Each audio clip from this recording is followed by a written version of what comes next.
Anti narcotics force نے 2 مئی سے 7 مئی کے دوران 30 ملک گیر کارروائیوں میں 6,543 کلو منشیات برآمد کر لی۔ کارروائیوں میں 4 خواتین سمیت 34 ملزمان کو گرفتار کیا جبکہ 9 گاڑیاں بھی قبضے میں لے لی۔ بلوچستان نے 4 کارروائیوں میں 6,220 کلو منشیات برآمد کر کے 2 خواتین سمیت 3 ملزمان کو گرفتار کیا جبکہ 1 گاڑی بھی قبضے میں لے لی۔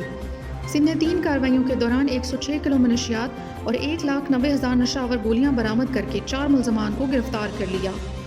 خیبر پختونخوا نے 9 کارروائیوں کے دوران 87 کلو منشیات اور 1200 نشہ آور گولیاں برآمد کر کے 8 ملزمان کو گرفتار کیا اور 2 گاڑیاں بھی قبضے میں لے لی۔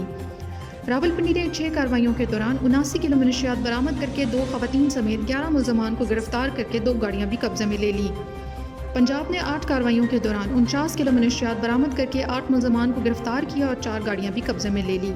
تمام مقدمات انسداد منشیات ایکٹ کے تحت متعلقہ تھانوں میں درج کر کے تفتیش کا آغاز کر دیا گیا ہے۔